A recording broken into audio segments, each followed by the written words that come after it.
Bonjour à tous et bienvenue pour cette séance d'information, les 10 clés pour réussir votre projet à Bruxelles. Je suis Véronique Flamand, je suis la coordinatrice du 18-19 et je vous ai accompagnée pendant cette soirée, mais je serai accompagnée entre autres de Chris Tézin qui est le responsable au sein de Hub Bruxelles de toutes les questions juridiques et fiscales, donc un spécialiste pour vous parler de ces questions. D'un point de vue pratique, vous voyez que l'outil n'est pas, moi je ne peux pas on ne peut pas vous voir. Par contre, j'espère que vous nous voyez bien et pour le vérifier, que vous nous voyez et que vous nous entendez, est-ce que vous pouvez essayer de lever votre main? Normalement, vous avez, la possibilité de lever la main. Comme ça, je vois si vous êtes bien là et si vous êtes vivant. Au moins l'un de vous est vivant, déjà mon signe. Italie, très bien. S'il y a un problème, vous avez aussi la possibilité de poser des questions. Et donc moi je vérifierai les questions au fur et à mesure. On répondra plutôt à la fin de la présentation. Mais s'il y a un problème de son ou mais apparemment pour la plupart ça fonctionne. Donc si vous avez un problème de son, beh, à la limite, sortez et rentrez, en général ça fonctionne. Donc on va passer, je vous le disais, à peu près, 1 heure et demie ensemble pour parler de la création d'entreprise à Bruxelles. Je vais essayer de faire mon écran, voilà. Hem et des conseils que l'on peut vous donner. Vous allez recevoir cette, présentation, donc vous ne devez pas absolument prendre note de tout. Vous allez recevoir ça par mail a priori pendant cette semaine. Alors je vous disais, je suis la responsable du 18-19. Qu'est-ce que c'est le 18-19? Beh, c'est le service régional d'information, d'orientation pour tous ceux qui entreprennent à Bruxelles.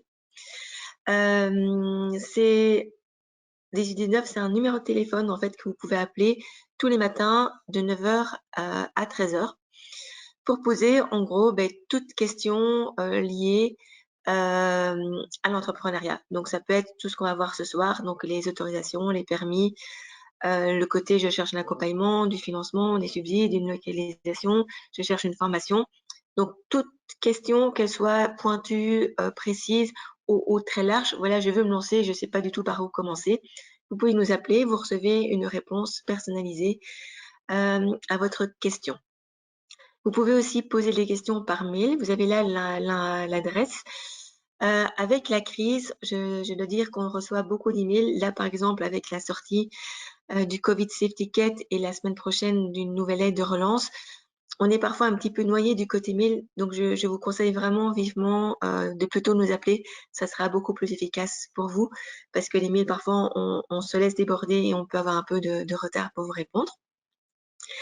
On a d'habitude un infopoint, mais là, tout notre rez-de-chaussée est en travaux, donc on n'en a plus. Et donc, pour le côté physique, il faudra patienter un petit peu. Donc, pour le moment, c'est le téléphone ou l'email ou les séances d'info quand on en fait parfois à l'extérieur aussi. N'hésitez pas aussi à vous inscrire à notre newsletter. Pour vous inscrire à la newsletter, vous pouvez aller sur notre site. Et donc, notre site internet, vous allez trouver beaucoup d'informations. Vous allez trouver des guides avec toute l'info de base pour entreprendre, pour développer votre entreprise. Des outils pratiques pour faire un business plan, pour vous y retrouver dans les subsides, pour retrouver qui fait quoi dans Bruxelles. Un blog, qu'est-ce qui se passe? Une nouvelle loi, un nouveau concours, une nouvelle initiative, tout ça se retrouve sur le blog. Et puis un agenda qui reprend un peu tout ce qui se fait. Et il y a vraiment énormément de choses qui se passent à Bruxelles pour les entrepreneurs et les porteurs de projets. Voilà, donc beaucoup d'infos sur notre site. Je vous vois arriver. On a bien sûr des réseaux sociaux sur lesquels on essaie de relayer bien sûr tout ce qu'on fait, les news, aussi les news de nos partenaires, de tout le réseau dont on va parler tout à l'heure. Et on a aussi une chaîne YouTube. Vous pouvez aller voir, il y a les séances d'infos qui sont en principe retransmises, mais aussi toutes les séances ou une partie des séances qu'on fait en virtuel pendant les semaines thématiques. Donc c'est des semaines au cours de l'année sur des thèmes bien précis. Cette année, on a fait le financement, on a fait l'e-commerce, on a fait une semaine sur le commencer à moindre risque. La dernière était plutôt sur la localisation. Et donc, vous allez retrouver plein de séminaires enregistrés sur plein de sujets différents sur la chaîne YouTube. Donc vous pouvez regarder quand vous voulez, quand vous avez un petit peu de temps. Voilà. Avant de parler de création d'entreprise, je voulais mettre en avant le chiffre 3. En fait, on a 3 fois plus de chances de réussir. Tadam! Ça marche mieux en présentiel, on revient bientôt en présentiel. On a plus de chances de réussir, en fait, quand on reprend une entreprise que quand on la crée à partir de rien.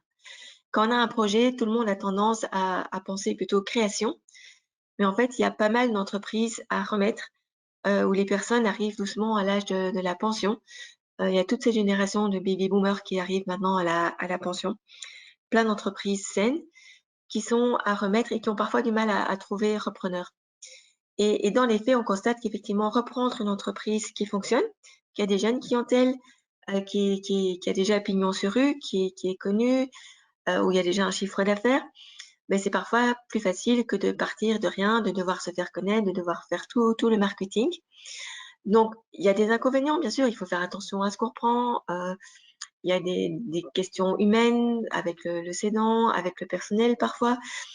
On peut trouver des cadavres dans les placards, mais c'est pour ça qu'une reprise, ça se prépare bien et avec soin. Et ça demande un peu de financement souvent puisque c'est déjà une chose qui tourne. Mais dans les faits, les chances de survie à moyen et long terme sont plus importantes. Donc je voulais juste attirer votre attention là-dessus. C'est peut-être quelque chose que vous n'avez pas envisagé, mais ça peut être une vraie alternative, à la création d'entreprise. Mais vous êtes là pour ça, donc on va quand même parler de création. Après, il y a beaucoup de choses qu'on va dire ce soir, mais qui s'appliquent aussi à la reprise d'une entreprise. Pour vous donner une idée, du menu de ce soir, on va parler d'autorisation et de permis, de la forme d'entreprise et des démarches administratives, de l'importance de bien préparer son projet, de l'importance de s'entourer, de se faire accompagner par des structures, le côté financement, subside et la localisation. J'espère que ce programme vous va. De toute façon, ça sera le programme. Pour ceux qui sont arrivés un petit peu plus tard, donc je répète, vous allez recevoir les slides d'ici la fin de la semaine. Comme ça, vous aurez tous les liens, toutes les informations pour vous aider. Alors, le point de vue autorisation. À Bruxelles, pour commencer une activité commerciale, vous êtes obligé d'avoir l'accès à la gestion. Donc, on considère que vous devez avoir des connaissances minimales en management, en droit, en comptabilité. Donc, vous pouvez avoir un certificat de gestion. Vous pouvez aussi avoir un diplôme de l'enseignement supérieur en Belgique ou en Europe. Donc, ça peut être dans n'importe quelle matière. Ça peut être en compta, bien sûr, en management, mais ça peut être aussi en archéologie ou en droit ou en philosophie. Donc, un diplôme universitaire ou de l'enseignement supérieur vous donne l'accès à la gestion. C'est pas parce que vous avez ce diplôme que la comptabilité n'a pas de secret pour vous. Donc si vous avez l'accès à la gestion, mais que c'est pas très clair pour vous, qu'est-ce que c'est, un chiffre d'affaires, une marge, c'est quoi le bilan par rapport à un compte de résultat? Enfin, si tout ça, c'est un peu flou, l'actif, le passif, c'est peut-être pas mal d'aller suivre quand même un cours. Et donc effectivement, si vous n'avez pas l'accès à la gestion, beaucoup de cours qui existent en 1 semaine, en 1 mois, en 3 mois, en 6 mois. Des cours qui vous préparent à passer l'examen au jury central, des cours qui sont certifiants, donc il y a pas mal de choix. Mais donc, c'est une possibilité aussi, si vous n'avez pas l'accès à la gestion par un diplôme, d'aller passer un examen. Et donc, je répète, pour ceux qui l'ont, mais qui n'ont pas de connaissances, on vous recommande vraiment très très fort d'aller chercher, même sans passer l'examen, ces connaissances de base. L'accès à la gestion, vous pouvez aussi l'avoir si vous avez été, par exemple, co-gérant d'une entreprise pendant quelques années, ou vous avez été directeur financier d'une entreprise. Donc, si vous pouvez montrer l'expérience dans de la gestion, ça peut être valorisé aussi. Et éventuellement, si vraiment vous êtes dans l'urgence, vous voulez vous faire dépanner, il y a moyen, encore une bizarrerie un peu belge, de se faire prêter la gestion, donc par quelqu'un de votre entourage jusqu'au 3e degré, donc ça doit être assez proche, qui va vous prêter son diplôme.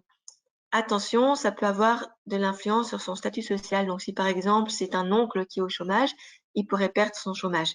Donc c'est pas du tout anodin. C'est vraiment la solution du désespoir quand vous êtes très pressé parce que vous avez une occasion, il y a quelque chose, vous n'avez pas le temps de passer l'examen, éventuellement pour vous dépanner. Mais vraiment l'idéal, allez passer l'examen. C'est pas la fin du monde, c'est faisable et vraiment acquérir ces notions de base, c'est pas du tout un luxe. Donc accès à la gestion, toute activité commerciale ou artisanale à Bruxelles, en Wallonie. Si vous habitez en Flandre et que vous vous lancez comme indépendant, c'est plus nécessaire. Il y a quelques exceptions pour des ventes à domicile, pour les maraîchers, pour les livreurs en vélo, mais c'est vraiment quelques toutes petites exceptions, sinon toute activité commerciale. Exception plus importante, c'est ceux qui veulent se lancer comme ASBL, l'accès à la gestion n'est pas nécessaire. Donc, accès à la gestion, en gros, tout le monde. Accès à la profession, ça concerne seulement, comme le nom l'indique, certaines professions. Au départ, plutôt des professions qui pouvaient mettre en danger la santé, voire la vie des clients. Donc, les restaurateurs-traiteurs, les boulangers-pâtissiers, le domaine de la construction. Vous êtes content que votre maçon il fasse des murs droits. La réparation de véhicules à moteur et de vélos, le soin en personne comme la coiffure, l'esthétique, les pompes funèbres. Donc, toute une série de professions qui sont protégées. De nouveau, soit vous avez un diplôme certifiant, soit vous pouvez prouver de l'expérience parce que vous avez par exemple un contrat pendant un certain nombre d'années comme ouvrier qualifié, soit vous allez aller passer un examen au jury central ou une validation des compétences pour montrer que vous avez les connaissances et le savoir-faire. Il y a d'autres professions encore à côté de ça qui peuvent demander certains papiers, certaines autorisations. Ça peut être tout ce qui touche à la nourriture avec l'AFSCA. Si vous voulez faire une agence de titre-service, si vous voulez faire une agence de sécurité. Et parfois, ces papiers-là, ils peuvent prendre un certain temps à obtenir. Par exemple, si vous voulez faire une société de sécurité, il faut une autorisation du ministère de l'Intérieur et ça prend beaucoup de temps. Quand je dis beaucoup de temps, on parle de 6 mois, 1 an. Donc, c'est vraiment important à ce stade-ci de votre projet de réfléchir en vous disant, tiens, qu'est-ce que je veux faire? Est-ce que j'ai besoin à un moment d'une autorisation, de quelque chose, d'un permis? Si oui, à qui je le demande? À quel moment je le demande? Combien de temps ça dure? Combien ça coûte? Parce que parfois, c'est quelques centaines d'euros, ça sera important de les incorporer dans votre plan financier. Et donc, c'est important de vous poser cette question-là maintenant, plutôt que d'avoir tout préparé, d'être prêt à vous lancer et de vous rendre compte qu'il manque un papier et que tant que vous n'avez pas ce papier, vous ne pouvez rien faire. Donc, simplement, posez-vous la question maintenant. Et si vous vous posez la question et que vous ne savez pas vous répondre, vous pouvez nous appeler au numéro 1819 et on essaiera de vous aider.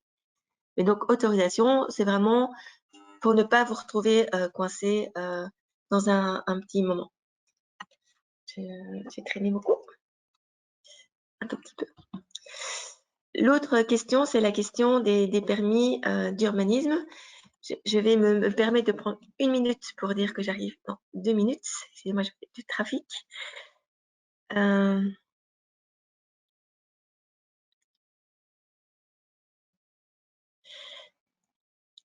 une nouveauté. Hop. Alors, pour les permis d'urbanisme et d'environnement, c'est vraiment important. À Bruxelles, à chaque bien est attaché un permis d'urbanisme qui dit ceci est un magasin ou ceci est un commerce, pardon, ou ceci est un bureau ou ceci est un atelier. Et d'office, vous devez avoir un permis si vous changez l'affectation. Donc, si vous voulez transformer un logement en commerce, un commerce en Horeca, un Horeca en bureau. Donc, dès qu'on change l'affectation, et ça, on le sait moins, on sait souvent qu'il faut un permis pour changer la structure portante, l'aspect, il faut un permis d'urbanisme. Et le permis d'urbanisme, parfois, il prend beaucoup de temps à obtenir. Donc, c'est vraiment important quand vous voulez faire quelque chose dans un lieu particulier, de vérifier auprès du service d'urbanisme de la commune quelle est l'affectation de ce bien et si vous pouvez bien effectuer votre activité dans ce lieu. Parfois, les gens qui étaient installés avant vous, par exemple, vous avez trouvé un snack, vous voulez faire aussi un snack, et vous dites, il n'y a pas de problème, c'était déjà un snack avant. mais non, peut-être il était pas en ordre, et ça arrive quand même assez régulièrement. Et pour le moment, dans toute la région, on est en train d'être beaucoup plus sévère avec ça. Et peut-être que c'est sur vous que le contrôle va tomber et c'est chez vous qu'on va fermer l'activité parce que vous n'êtes pas en ordre. Donc c'est vraiment important, allez vérifier au service d'urbanisme de la commune si vous pouvez bien faire l'activité que vous voulez faire dans le lieu que vous avez choisi. Permis d'urbanisme, faites attention aussi. Donc si ce n'est pas le cas, vous pouvez demander un permis. Demander un permis, ça prend du temps. Au mieux, comptez 3 mois. Dans certaines communes, ça va jusqu'à 1 an. En attendant, peut-être, vous allez commencer à payer un loyer. Donc, c'est vraiment pas quelque chose d'anodin. On voit des catastrophes chaque semaine. Donc, c'est vraiment important. Allez vérifier quel est le permis d'urbanisme qui est attaché au bien que vous désirez louer avant de signer le bail. C'est vraiment très important. Ça, c'est pour l'urbanisme. Sinon, certaines activités demandent un permis d'environnement qui est attaché, lui, au bien, mais aussi à l'exploitant. C'est, comme le nom l'indique, pour tout ce qui est lié à des questions d'environnement. Donc, ça peut être des problèmes de pollution comme un garage, mais certaines activités aussi comme les bouchers, les boulangeries, dès qu'on a des dépôts importants de produits dangereux ou pas, ça peut être du bois, du papier, dès que c'est des quantités importantes. Et puis qu'on a des machines un peu importantes, donc une chaudière, un air conditionné, du parking. Donc en fait, il y a beaucoup d'activités qui demandent un permis d'environnement. C'est beaucoup moins compliqué à obtenir. Le dossier est un peu costaud, mais il y a de l'aide pour ça, je vais vous le dire tout de suite. Il y a un délai par contre qui est fixe et c'est beaucoup plus simple que le permis d'urbanisme et beaucoup plus automatique. Mais en attendant, le dossier est quand même costaud. Donc si vous avez besoin de ce permis d'environnement, il y a un service chez Hub Brussels qui peut vous aider. C'est nos collègues donc de Hub et l'adresse pour les contacter, c'est l'adresse permit@hub.brussels. Pas de numéro de téléphone parce que comme ça leur permet de répartir les dossiers entre eux et de vous recontacter plus vite. Donc, n'hésitez pas à envoyer votre demande à permit@hub.brussels, que ce soit pour vous aider à remplir un permis d'environnement, pour des questions sur un permis d'urbanisme. Voilà, mais donc, juste vraiment, c'est cette question, et pensez-y maintenant pour ne pas vous retrouver coincé un peu plus tard. Voilà, je vais laisser maintenant la parole à mon collègue Chris Tézin, donc le spécialiste pour les questions plutôt euh, juridiques. Voilà. Merci Véronique. Moi, Bonsoir je à vous en toutes et prie. à tous. J'essaye de partager mon écran. J'espère que vous voyez tous mon écran. Donc, moi, je suis conseiller juridique chez Hub Brussels et donc j'ai pas mal d'expérience dans l'accompagnement des startups, des entreprises existantes, des investisseurs étrangers, au niveau des aspects juridiques et fiscaux. Et donc, j'ai une vingtaine de minutes pour vous donner une première information concernant la forme d'entreprise à choisir quand on démarre une activité. Donc, comme vous le savez, il y a beaucoup de possibilités. Hein, donc, vous pouvez vous installer comme indépendant personne physique à titre principal, éventuellement à titre complémentaire si vous êtes employé. Il y a la possibilité de créer une société. Donc là aussi, il y a différentes formes. Il y a la SRL, la SA, la coopérative, la SNC, la ESCOM, etc. Puis il y a aussi la possibilité de reprendre une société existante. Hein. Donc là aussi, il faut tenir compte de certains aspects juridiques en fonction donc de la transaction que vous allez choisir. Alors, une première question qui nous intéresse ce soir est de savoir ce qui sont les différences entre le statut d'indépendant personne physique et la société. Hein. Donc, quels sont les critères dont il faut tenir compte pour orienter son choix. Donc, peut-être que vous hésitez entre le lancement comme indépendant personne physique, comme la grande majorité des startups, ou la création d'une société. Alors, selon les experts, il y a deux critères de manière générale dont il faut tenir compte pour orienter son choix. Un premier critère concerne la responsabilité.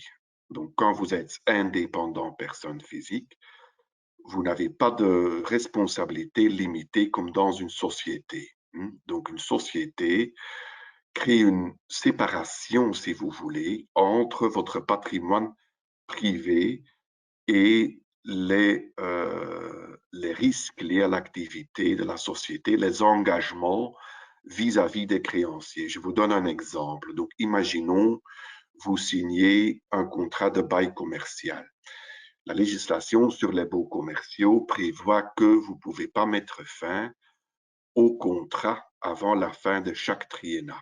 Donc, si après 1 an, vous voulez arrêter le contrat de bail, ce ne sera pas évident. Donc, il faut attendre la fin du triennat pour pouvoir mettre fin au contrat. Donc, vous êtes engagé pour minimum 3 ans vis-à-vis du propriétaire, vis-à-vis du bailleur.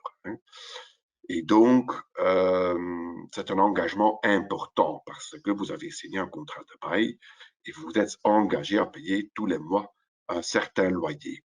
Si vous êtes indépendant personne physique et si vous passez par une période difficile et vous avez des difficultés à payer les loyers, le propriétaire pourra s'adresser à vous personnellement. Tandis que quand vous êtes en société, normalement, le créancier ne pourra jamais s'adresser à vous à titre privé. Donc, votre patrimoine privé sera protégé d'office quand vous êtes en société, ce qui n'est pas le cas pour quelqu'un qui est indépendant, personne physique. C'est pareil quand vous engagez un employé. Donc, vous vous engagez en tant qu'employeur de payer tous les mois un salaire, double pécule de vacances, 13e mois, charges patronales, etc. Et donc, à ce moment-là, votre employé, l'ONSS, deviendront des créanciers potentiels. OK? Et donc, ce sont des éléments qui pourraient justifier la constitution d'une société. Si vous ne prenez pas des engagements vis-à-vis des tiers quand vous démarrez votre activité, en termes de responsabilité, moi, je ne vois pas l'intérêt de créer une société. Alors, il y a des exceptions sur le principe de la responsabilité illimitée pour les indépendants. Donc, si vous êtes propriétaire d'une habitation et vous démarrez votre activité en tant qu'indépendant, personne physique, vous pouvez faire une déclaration devant notaire pour que votre habitation soit protégée contre les saisies éventuelles des créanciers. Mais c'est le seul élément de votre patrimoine que vous pouvez protéger. Donc, uniquement les murs de votre habitation que vous utilisez comme résidence principale. Donc, pas votre deuxième résidence. Si vous êtes sans société, les autres biens de votre patrimoine seront également protégés, mais en tant que gérant de la société, vous ne pouvez pas faire des erreurs. Donc, si vous faites des erreurs de gestion, dans certains cas, vous pouvez être tenu responsable personnellement ou autre exception sur la responsabilité limitée pour les sociétés. Donc, quand vous créez la société, vous devez apporter des fonds propres suffisants et donc le Code des sociétés dit que si la société fait faillite dans un délai de 3 ans suivant la Constitution et s'il y a eu une sous-capitalisation dès le départ, donc si vous n'avez pas apporté suffisamment de capital, suffisamment de fonds dans la société au moment de la création, les fondateurs peuvent être tenus responsables personnellement. Donc voilà, je ne vais pas entrer dans les détails, mais si vous démarrez comme indépendant personne physique, normalement, il y aura une responsabilité illimitée, ce qui n'est pas le cas si vous créez une société, mais sachez qu'il y a aussi des exceptions sur ces principes.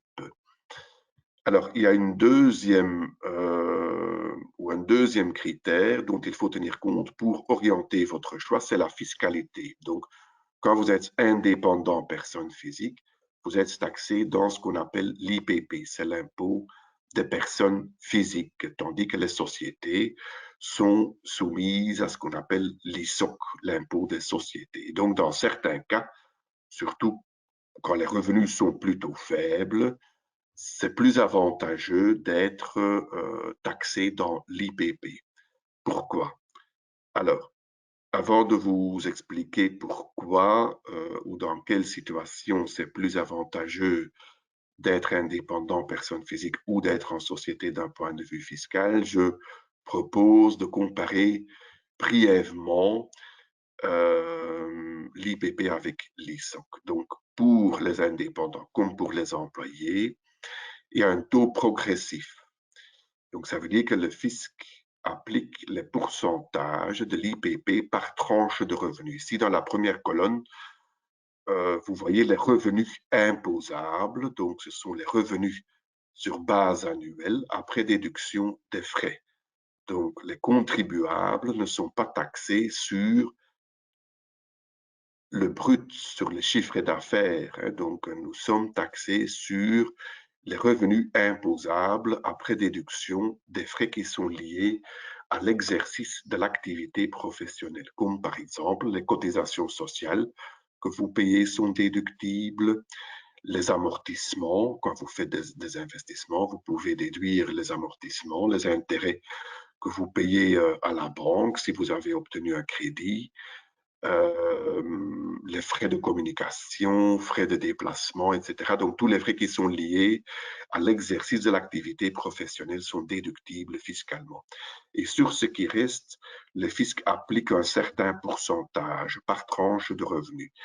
Alors, dans l'IPP, donc pour les personnes physiques, les premiers 9 050 € sont toujours exonérés. OK? Donc, on ne paye pas de taxes sur les premiers 9 050 €. Si vous avez des enfants à votre charge, ce montant peut être augmenté. Dans la première tranche, on paye 25% sur la différence entre 13 540 € et 9 050 €. Dans la deuxième tranche, la différence entre 23 900 et 13 540 €, on paye 40%. Ainsi de suite. Donc, une tranche sera taxée à 45% et si les revenus dépassent 41 360 €, on paye 50% sur la partie qui dépasse ce montant-là.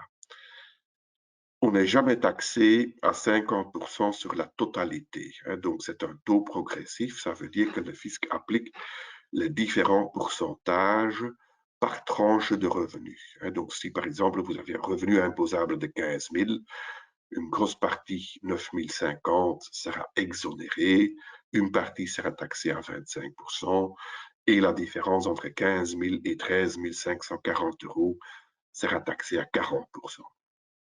Donc ça, c'est l'IPP. En plus de ça, il faut aussi payer une taxe communale additionnelle, donc en fonction de la commune où vous êtes installé, où vous habitez, les pourcentages que vous voyez ici dans le slide seront augmentés avec un pourcentage qui varie entre 6 et 9% en fonction de la commune où vous résidez.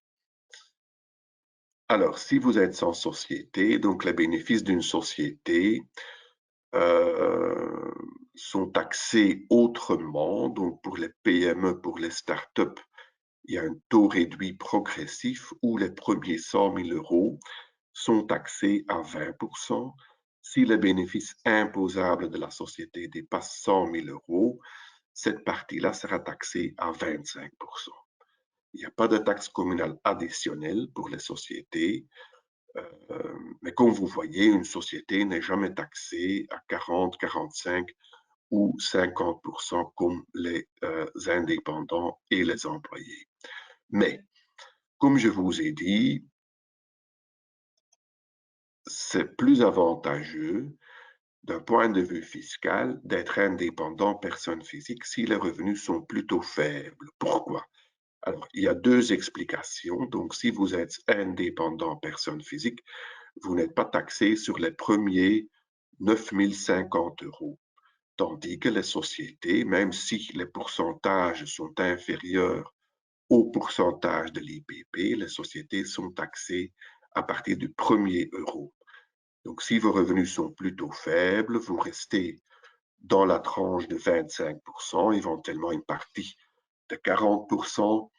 Euh, si vous faites le calcul, la pression fiscale sera quand même moins élevée que si vous étiez en société où, à partir du premier euro, les bénéfices sont taxés à 20%.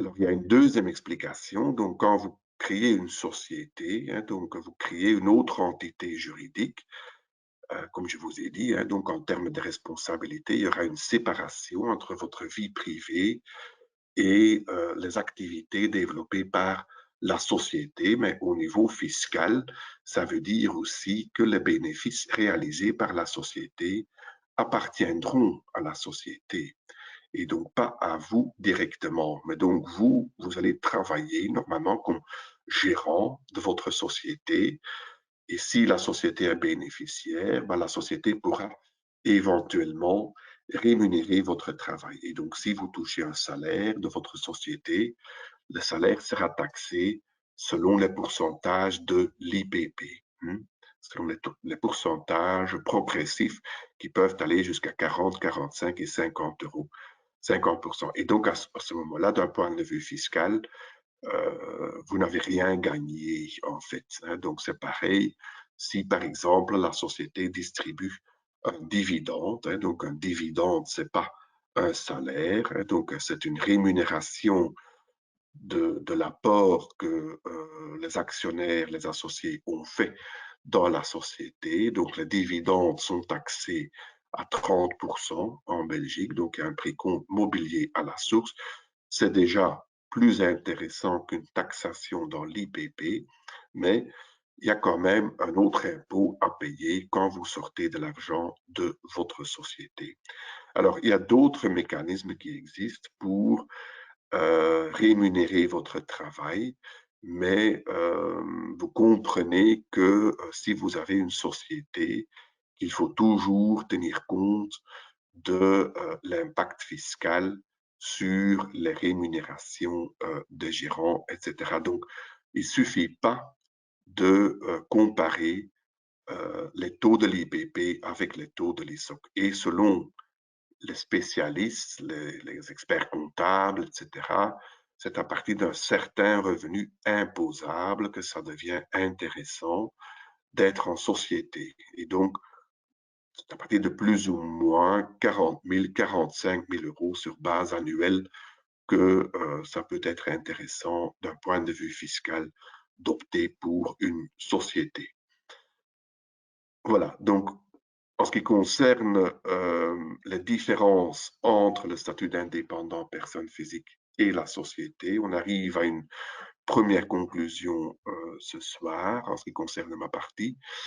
Donc, il y a l'aspect de la responsabilité et il y a aussi l'aspect fiscal dont il faut tenir compte pour orienter votre choix.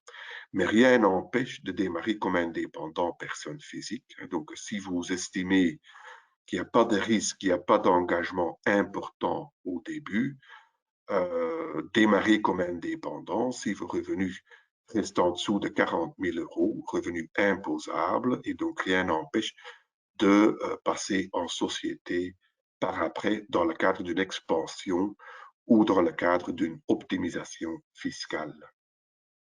Voilà, j'espère que cette partie est claire pour vous. Alors, si vous optez pour la création d'une société, là, il y a plusieurs possibilités. Donc, aujourd'hui, il reste 5 formes de société. Donc, il y a eu une grande réforme du droit des sociétés il y a 2 ans. Et donc, suite à cette réforme, donc, il y a quelques formes de sociétés qui ont été supprimées. Donc, faites attention quand vous surfez sur Internet pour trouver des informations parce qu'il y a toujours des informations qui circulent et qui datent de la période avant l'entrée en vigueur de la grande réforme. Donc, c'est très important de trouver des informations qui sont à jour. Alors, la forme de société la plus populaire, la plus intéressante et la plus intéressante aujourd'hui, et la SRL, la société à responsabilité limitée, qui remplace l'ancienne SPRL. Le nouveau code prévoit une grande liberté pour les fondateurs, pour les actionnaires, aussi au niveau de la gouvernance, de la gestion de la société. Donc, vous disposez de beaucoup de liberté. Si vous optez donc pour la SRL, il y a par exemple plus de capital minimum, donc vous êtes tout à fait libre à déterminer vous-même le capital à investir dans la société, mais faites attention, comme je vous ai dit, il y a une disposition dans la législation qui dit que vous pouvez être tenu responsable dans certains cas, en cas de faillite, dans un délai de 3 ans, s'il y a eu une sous-capitalisation dès le départ. Aujourd'hui, il suffit d'avoir minimum un fondateur, minimum un associé quand vous créez une SRL, d'où la raison où la SPRL Starter a été supprimée. Donc, c'est devenu la règle générale, un associé, un fondateur minimum. Alors, il y a aussi la SA. Bon, dans la SA, il faut apporter minimum 61 500 € et libérer ce montant dès le départ. Il suffit d'avoir minimum un associé. Sachez qu'il y a très peu de SA qui se créent, mais donc la grande majorité des grandes boîtes ici en Belgique sont toujours en SA et donc le législateur à l'époque n'a pas voulu supprimer la société anonyme parce que justement, donc il y a quand même des entreprises importantes qui ont choisi la SA à l'époque. Mais la SRL, aujourd'hui, peut être organisée de la même façon que la SA. Alors, il y a aussi la coopérative. Donc, comme dans la SRL, il suffit d'apporter des capitaux propres ou des fonds propres suffisants, mais il faut être minimum 3 quand on crée une coopérative. Il y a aussi une restriction très importante au niveau des activités qu'une coopérative peut développer. Donc, la coopérative, suite à la réforme, est réservée aujourd'hui aux vraies coopératives. Donc, l'activité principale de la coopérative doit être la satisfaction des besoins des coopérants ou éventuellement le développement des activités sociales et économiques euh, des coopérants. Donc, voilà, c'est quand même une restriction très importante par rapport à la SRL en ce qui concerne les activités que la coopérative peut développer. Alors, il y a aussi la SNC, la ESCOM. Donc, une SNC est une société en non collectif. Une ESCOM est une société en commandite. Ce sont deux formes de société plutôt légères, c'est-à-dire qu'il ne faut pas passer devant notaire comme pour les autres formes de société. Donc, vous pouvez rédiger les statuts vous-même si vous optez pour une SNC ou une ESCOM et les publier au moniteur belge. Il n'y a pas de capital minimum, mais il faut être 2 minimum. Vous pouvez aussi avoir une comptabilité simplifiée, tandis que dans la SRL, la coopérative et la SA, il faut avoir une comptabilité détaillée. Donc, les frais de constitution et les frais de comptable sont quand même moins importants donc, pour les SNC et les ESCOM. Il y a un inconvénient, donc si vous optez pour la SNC ou la ESCOM, de manière générale, les associés auront une responsabilité illimitée. Donc, ce n'est pas une bonne idée d'opter pour ces formes de société si votre entreprise prendra des engagements importants vis-à-vis des tiers. Alors, il y a une différence entre la SNC et la ESCOM. Donc, dans la SNC, tous les associés ont une responsabilité illimitée, tandis que dans la ESCOM, il faut avoir minimum un associé qui aura une responsabilité limitée. C'est ce qu'on appelle le commanditaire, tandis que les autres associés dans la ESCOM auront une responsabilité illimitée. Donc, il faut avoir minimum un commanditaire et minimum un commandité, qui aura donc une responsabilité illimitée et qui sera actif. Donc, le commanditaire, l'associé qui bénéficie d'une responsabilité limitée, ne peut pas être actif dans la société. Et donc, ces formes de société sont souvent utilisées par des gens qui ont, par exemple, une activité complémentaire pour des raisons fiscales. Donc, on a parlé de l'IPP. Donc, imaginons que vous êtes employé, vous touchez un salaire, imaginons de 42 000 euros, vous développez une activité complémentaire qui rapporte 10 000 euros la première année. D'un point de vue fiscal, si vous êtes indépendant à titre complémentaire, ces 10 000 euros seront taxés à 50% dans notre exemple. Si vous créez une petite structure à côté, par exemple une SNC ou une ESCOM, les bénéfices, les 10 000 euros seront taxés à 20%. Okay? Donc, c'est un exemple où ça peut être intéressant d'opter pour une SNC ou une société en commandite.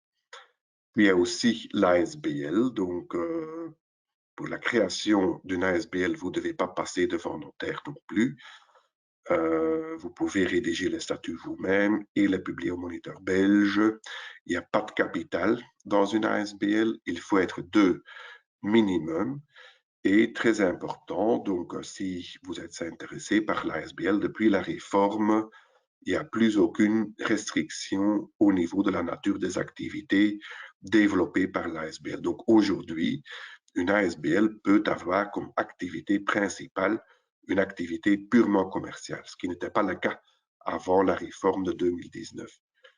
Il y a une différence importante avec les sociétés commerciales. Donc, dans une ASBL, vous ne pouvez pas vous enrichir, donc vous ne pouvez pas distribuer un dividende. Vous pouvez vous payer un salaire, mais il faut que le salaire soit correct et corresponde à une fonction similaire sur le marché de travail privé. Alors, voilà, comme je vous ai dit, il y a d'autres possibilités. Donc, vous pouvez reprendre une société existante ou si vous avez une société à l'étranger, vous pouvez éventuellement ouvrir une succursale en Belgique, donc ce qui n'est pas une société belge, mais une représentation, si vous voulez, de la structure étrangère ici en Belgique. Alors, un petit mot concernant les procédures à suivre. Donc, si vous optez pour le statut d'indépendant, il suffit de prendre contact avec un guichet d'entreprise. Et donc, le guichet d'entreprise va vérifier si toutes les conditions sont remplies, donc au niveau de l'accès à la gestion, les connaissances en gestion de base, etc., dont Véronique vient de vous parler. Et donc, si toutes les conditions sont remplies, le guichet d'entreprise va vous enregistrer, va vous inscrire à la banque Carrefour des entreprises et vous obtiendrez un numéro d'entreprise. Ce même numéro servira comme numéro de TVA. Donc, le numéro d'entreprise doit être activé auprès de l'administration de la TVA. Vous devez aussi vous affilier à une caisse d'assurance sociale et payer des cotisations sociales par trimestre. En général, pour les débutants, pour les starters, il faut compter plus ou moins 750 € par trimestre. Et vous devez aussi vous affilier à une mutualité pour vous faire rembourser certains frais liés aux visites chez le médecin, dentiste, etc., hospitalisation. Et donc, ça peut aller très, très vite. Donc, la procédure pour s'installer comme indépendant.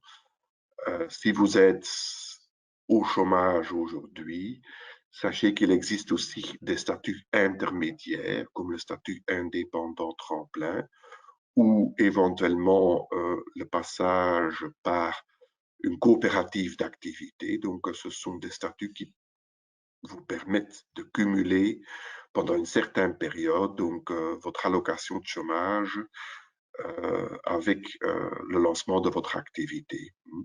Et donc, je pense que Véronique vous en parlera plus en détail après. Mais donc, si vous passez pas par ces statuts intermédiaires et vous remplissez toutes les conditions, les formalités, votre statut changera donc du jour au lendemain et ça peut aller très, très vite. Alors, pour les sociétés, comme je vous ai dit, vous devez, par exemple, une SRL, vous devez passer devant notaire.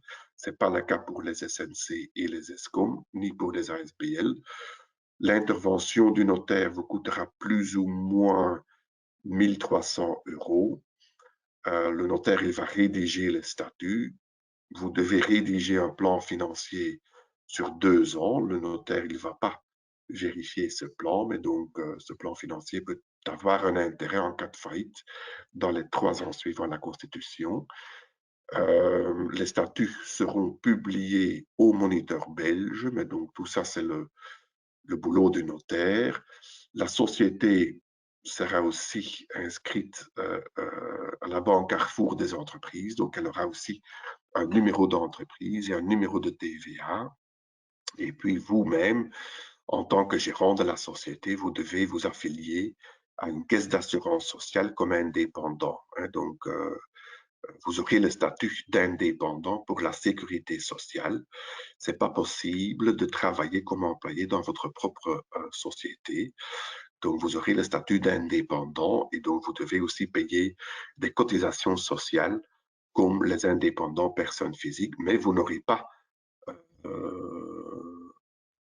un numéro d'entreprise en tant que gérant ou un numéro de TVA. Donc, ce sera la société qui aura un numéro d'entreprise, une comptabilité, etc. Voilà, je pense que j'ai fait le tour. Je ne sais pas si Véronique est de Oui, je suis retour. là. Tu es là? Je suis là, donc je vais reprendre la main. Très Hop, bien. Donc, merci voilà. beaucoup.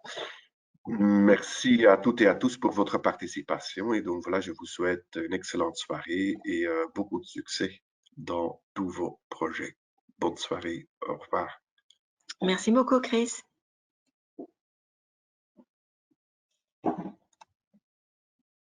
Voilà. Alors, je reprends donc la main pour terminer cette présentation. Et donc, on va parler de l'importance de la préparation de votre projet. À Bruxelles, il y a un centre qui s'appelle le Centre pour entreprises en difficulté. Et à ce centre arrivent pas mal d'entreprises, mais aussi de jeunes entreprises, donc des entreprises de moins de 4 ans, et qui auraient pu éviter les difficultés grâce à une meilleure préparation. Pardon. Est-ce que vous avez une idée de combien de personnes auraient pu éviter ces problèmes?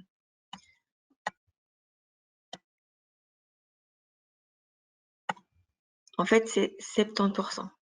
70% des jeunes entreprises qui ont fait faillite, donc qui ont été au centre, qui auraient pu éviter avec une meilleure préparation. Moi, je trouve le chiffre effarant, mais on voit des cas vraiment tous les jours. Et donc, j'espère que ce ne sera pas votre cas parce que vous êtes là, donc vous réfléchissez avant de vous lancer. Mais la préparation, vraiment, ça peut tout changer. Ce qu'on remarque comme cause fréquente d'échec, c'est des problèmes de marché. On a par exemple une dame qui nous a appelé, elle s'était lancée comme indépendante.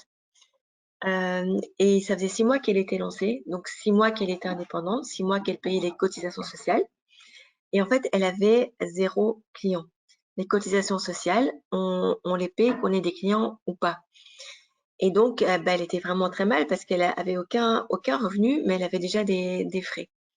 Et donc, on lui pose la question, mais est-ce que vous avez fait une étude de marché? Elle dit oui, j'ai fait une étude de marché, j'ai vu qu'il n'y avait aucun concurrent. Mais OK, mais les clients, ah non, j'ai pas interrogé les clients, j'ai juste vu qu'il n'y avait pas de concurrent. Et en fait, cette dame avait vu un concept sur un autre continent et elle avait trouvé ça très chouette et l'avait ramené ici, mais ça n'intéressait juste personne parce que c'est quelque chose de nouveau et que parfois il fallait peut-être créer le marché, ce qui voulait dire beaucoup plus de marketing que ce qu'elle avait fait. Mais elle s'était pas posé cette question. Elle trouvait le concept bien, Et donc, elle s'est dit que tout le monde allait trouver le concept bien. Et elle s'est dit: «Il y a pas de concurrent». Ben non, parce qu'il y avait pas de marché. Et c'est quelque chose qui arrive, assez souvent. Le trop de concurrence, ça va de soi. Si vous ouvrez la 20e pizzeria de la rue de pizza, votre pizza, c'est possible, c'est pas du tout impossible, mais elle a intérêt vraiment à se différencier et à être drôlement bonne. La stratégie marketing, beh, par exemple, si je développe un téléphone avec des grosses touches parce que je veux le vendre à des personnes, très âgées, donc pour les aider à appeler peut-être juste certains numéros, d'urgence, et je fais ma stratégie marketing autour de ces personnes âgées, mais a priori, c'est pas la bonne cible parce que c'est souvent pas elles qui vont acheter le téléphone, mais leurs enfants. Et donc c'est toujours avoir ce côté, mais qui sort, le portefeuille pour acheter mon produit? Et souvent on se trompe. Leur deuxième cause, très important de l'échec, beh, c'est la trésorerie. Donc au début, beh, on compte au minimum et puis on se retrouve parfois avec, plus assez de sous pour continuer le projet. On va reparler, financement un peu plus tard. C'est pas simple forcément de trouver des financements. Au début du projet, c'est encore moins simple après quelques mois quand les poches sont vides et on a compté trop juste. C'est parfois encore beaucoup plus compliqué. Donc c'est effectivement ne pas sous-évaluer les choses au départ pour avoir un peu de flexibilité, un petit matelas. Et quand on fait son plan financier, beh, bien essayer de penser à tout et entre autres au fait que vous devez manger. Et donc à moins d'avoir, une rente ou beaucoup de réserves, il faut penser à vous payer un salaire au début parce que vous avez peut-être un loyer à payer et des enfants à nourrir, c'est important. Et il y a plein de gens qui ne mettent pas de salaire au début dans leur plan financier. Ça marche pour certains parce qu'il y a assez de cash qui reste sur leur compte, mais ça marche pas pour tout le monde. Donc il faut le prévoir vraiment et c'est quelque chose qu'on oublie souvent. Et puis ne pas oublier aussi, de bien faire votre plan de trésorerie. Donc c'est une chose, d'imaginer ce qui va rentrer, sortir sur l'année. C'est autre chose de voir à tel moment de l'année, qu'est-ce qu'il y aura effectivement sur votre compte. Et vous savez que parfois, selon votre domaine, les clients peuvent payer tard, voire très, très tard. Donc ça peut être 1 mois, 2 mois, 3 mois plus tard. Par contre, en général, comme jeune, comme starter, vos fournisseurs, ils vont pas vous faire de cadeaux. Vous devrez payer cash. Et le fait que vous payez vos fournisseurs cash, mais que les clients, eux, paient tard, beh, ça peut à un moment créer vraiment des trous dans votre trésorerie. Et donc, peut-être que sur l'année, si vous regardez les finances, vous êtes en positif, mais il y a des moments où vous êtes vraiment en négatif. Et si la banque ne suit pas à ce moment-là, ben, vous êtes foutu. Et il y a vraiment des entreprises qui ont un carnet de commandes plein, qui ont vraiment sous-évalué ce problème de trésorerie et qui mettent la clé sous le paillasson parce qu'elles n'ont pas assez de fonds pour financer ça. Donc vraiment, la trésorerie, c'est très important. La bonne équipe, on va en reparler, mais ça va un peu de soi. Et l'absence de business model, ça a l'air bête, mais on a vraiment des gens qui nous appellent, «Voilà, j'ai signé mon bail commercial, qu'est-ce que vous pensez que je dois vendre?» Donc il y a vraiment des gens qui foncent, qui deviennent indépendants sans vraiment encore savoir ce qu'ils vont faire. C'est pas un bon plan. Faut pas réfléchir 5 ans parce que ça sera jamais prêt votre projet, mais il faut pas non plus foncer sans réfléchir, ça n'a pas beaucoup de sens non plus. Donc avoir un business model et savoir quand même en gros comment on va rentabiliser ce qu'on veut faire, c'est quand même drôlement important.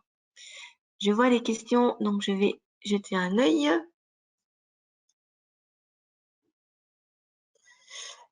Et du coup, je vais reprendre ça à la fin parce que c'était par rapport au début. C'est pas logique ce que je dis, mais bon, c'est vrai. Hop, par rapport à la préparation du projet, on peut faire le business plan classique comme on faisait depuis des années. Donc un business plan classique, vous allez avoir une partie rédigée, une partie chiffrée. Partie rédigée, vous écrivez, beh, qu'est-ce que vous voulez faire? C'est quoi votre projet? Qu'est-ce que vous voulez vendre? À qui vous êtes, vous, pour porter, ce projet? Pourquoi vous êtes la bonne personne? Ça, c'est extrêmement, important. Quel est l'environnement en général, le marché? C'est quoi votre stratégie? Aussi bien sur la communication que le business model, la vision à court et moyen terme, tous les aspects financiers. Donc vraiment une description complète de votre affaire. Et puis, une deuxième partie qui en général va être un tableau Excel où on transpose tout cela, en chiffres. Et en transposant en chiffres, on voit peut-être que je veux me lancer comme coiffeuse et je vois que je dois faire 100 clients par jour pour que mon projet soit viable. Et donc, ça marche pas. Et donc, ça veut dire que soit mes prix sont trop bas ou mes frais sont trop hauts. Enfin, il y a un truc qui fonctionne pas dans mon modèle. Et donc, d'avoir les chiffres, ça me permet de le voir et de corriger. Donc, peut-être que mon local, avec un loyer de 10 000 euros, ok, il est super bien placé sur la grande place, mais est-ce que c'est le bon endroit pour faire mon salon de coiffure? Sans doute que pas. Voilà, et ou si je fais 10 euros la coupe, c'est sans doute pas assez cher. Mais donc voilà, en mettant des chiffres sur les choses, mais on voit vraiment ça marche ou ça marche pas. Vous le faites d'abord pour vous, effectivement, pour développer le projet. Et quand on fait l'exercice, ben, on se pose plein de questions qu'on s'était pas forcément posées avant. C'est pas toujours très agréable, mais au moins vous vous posez les questions. Et puis effectivement, ça sert à convaincre le banquier qui attend encore un beau business plan assez classique. Et puis, ben, Chris vous l'a dit, chez le notaire, on va déposer pas tout un business plan, mais la partie financière, le plan financier sur 2 ans. Le notaire, il vous l'a dit, et il le prend, il met son cachet, il range. Il n'analyse pas, il va pas vous dire, eh, ça tient pas la route, ça. Mais si vous faites faillite dans les 3 ans, on va le sortir. Et on va voir si vous avez bien fait votre devoir. Si vous avez mis assez de capital, assez de patrimoine au départ. Si, quand vous avez évalué les choses, vous n'avez pas oublié des frais importants et évidents. Quelqu'un ouvre un commerce et, oh, a oublié de mettre des frais de loyer dans son plan financier, a oublié les assurances, a oublié l'électricité. Donc, toutes des choses qu'on peut vraiment prévoir, qu'on peut chiffrer assez facilement. Si ça, vous les oubliez, oui, vous êtes en tort et vous oubliez la responsabilité limitée. Si maintenant, vous avez imaginé, vous alliez avoir 30 clients par jour et vous en avez 10, ça, c'est quelque chose qu'on peut beaucoup plus difficilement prévoir. Si vous avez fait ce qu'il fallait, là, c'est pas votre faute. Si vos frais ont été bien prévus, voilà, le côté client, on peut beaucoup plus difficilement prévoir, mais le côté frais, ce côté-là, si vous faites des erreurs, mais clairement, ça sera votre faute. Donc, c'est pas du tout un document anodin. Il faut faire ça vraiment avec beaucoup de soin. Donc ça, c'était le business plan classique. Maintenant, en général, on commence plutôt avec le business model Canvas.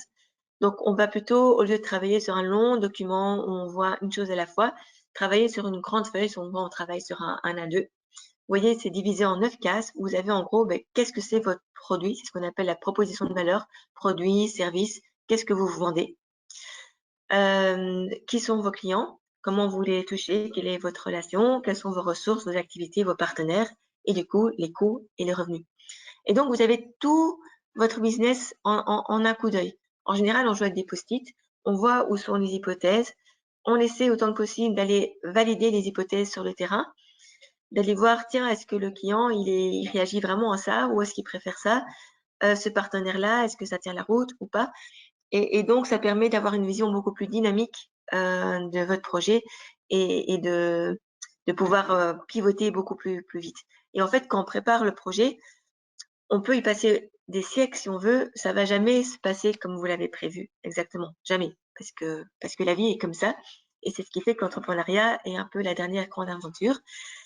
Avec ses super côtés, c'est enthousiasmant, c'est excitant et c'est très chouette et avec ses baffes qu'on prend un peu tous les jours quand même aussi, ses revers, ses écueils. Mais le fait d'avoir préparé le projet, de vous être posé beaucoup de questions avant, beh, vous avez déjà quand même en tête, vous avez vu où sont les risques. Donc, vous savez où ça peut passer ou pas passer et du coup, vous avez déjà réfléchi à des plan B, plan C, plan D et donc vous êtes prêt beaucoup plus vite à vous adapter. Et en général, ce qui va faire le succès d'un projet, beh, c'est l'adaptabilité, de son porteur et peut-être dans 6 mois, votre projet, il ressemble plus du tout à votre toute première idée, mais on s'en fiche tant que vous êtes là et que ça fonctionne. Donc, c'est vraiment de pas être amoureux de ce que vous faites, mais d'y mettre la réflexion et d'être prêt à adapter par rapport à la réalité du marché. On peut faire plein d'études de marché, on peut faire plein de choses. C'est vraiment au moment où on commence à vendre qu'on est vraiment face au marché.